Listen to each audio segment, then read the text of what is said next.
Good morning সকলোলৈ সুপ্ৰভাত জনাইছোঁ। আজি আমি দক্ষিণ গোলাঘাট আঞ্চলিক মইনা পাৰিজাতৰ মইনাসকলক লৈ আজি এক বিশেষ স্থান আমি চাবলৈ আহিছোঁ।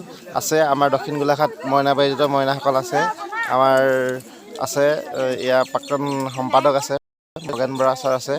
ইয়াত আচলতে আজি যি চাওদাং মেৰাপানী পথাৰ যি মহখুঁটি মেৰাচুক মহখুঁটিৰ পোনা ঠেঙালৰ যি অৰণ্য বুলি কোৱা হয়, অৰণ্য এটা বৃহৎ এলেকা। ইয়াত ছাত্ৰ ছাত্ৰীসকলক তথা মইনা মাইনীসকলক বিভিন্ন ধৰণৰ বস্তু উদ্ভিদ বা বিভিন্ন ধৰণৰ গছৰ বিষয়ে ইতিমধ্যে আমাৰ পোনা ছাৰে কৈ আছে। এয়া আমাৰ ৰামকৃষ্ণ ৰয় ছাৰ আছে। এইফালে আমি ছাৰৰ পৰা জানিব বিচাৰিম যে তেওঁ এই অৰণ্যত মানে বৰ্তমান যি অৰণ্যৰ পৰা বনাঞ্চলৰ পৰা জনাঞ্চললৈ পৰিৱৰ্তন হৈছে, এই জনাঞ্চলৰ পৰিৱৰ্তন হোৱাৰ সময়তে যে আমাৰ পোনা ঠেঙাল ছাৰে সযতনে এখন ধুনীয়া অৰণ্য সাঁচি ৰাখিছে, যত্ন কৰি তুলিছে। আচলতে অৰণ্য যাদৱ পায়েঙৰ পিছতে আমাৰ মেৰাপানী অঞ্চলত গোলাঘাট মেৰাপানী অঞ্চলত চাওদাংপথাৰ অঞ্চলত এইখন আমাৰ যাদৱ পায়েঙৰে সযতনে ৰাখিছে। কিমান একৰ মাটি আছে, কি ধৰণৰ প্ৰজাতিৰ গছ আছে বা কেনেকুৱা ধৰণৰ প্ৰাণী আছে, আমি পোনা বৰা ছাৰৰ পৰা জানিবলৈ চেষ্টা কৰিম। এয়া আছে আমাৰ দক্ষিণ গোলাঘাট আঞ্চলিক মইনা পাৰিজাতৰ যি শিশু সমাৰোহৰ যি মইনাসকলক আজি পুৱাই ছাৰৰ অৰণ্য চাবলৈ আমাৰ লৈ অহা হৈছে। আমাৰ আছে আমাৰ দক্ষিণ গোলাঘাট আঞ্চলিক মইনা পাৰিজাতৰ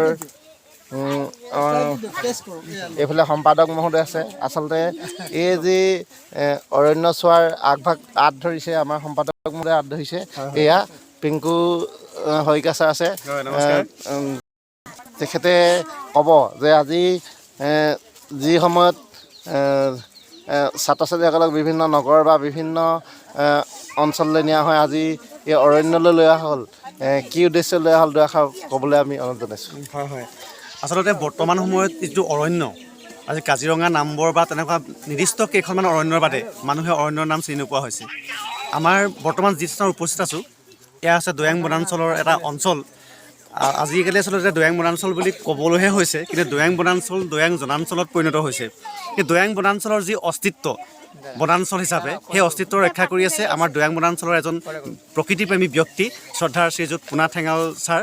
তেখেতে যি সময়ত মানুহে দৈয়াং ৰিজাৰ্ভ কাটি ঘৰ বনাইছিলে, বাগান খুলিছিলে, মাটি বাৰী কৰিছিলে, সেই সময়ত কিন্তু এইজন ব্যক্তিয়ে নিজৰ ধন টকা পইচা বাগানৰ কথা চিন্তা নকৰি দৈয়াং যি বনাঞ্চল, সেই দৈয়াং বনাঞ্চলক বনাঞ্চল হিচাপে থাকিবলৈ দিলে।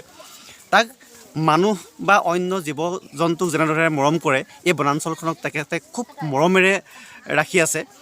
যেতিয়া আমি গম পাইছোঁ সকলোৱে যাদৱ পায়েং দেৱৰ কথা, তেখেতে এখন অৰণ্য নিৰ্মাণ কৰিছিলে, আৰু এখেতে হয়তো অৰণ্যখন নিৰ্মাণ কৰা নাই, কিন্তু অৰণ্যখনক সংৰক্ষিত কৰি ৰাখিছে।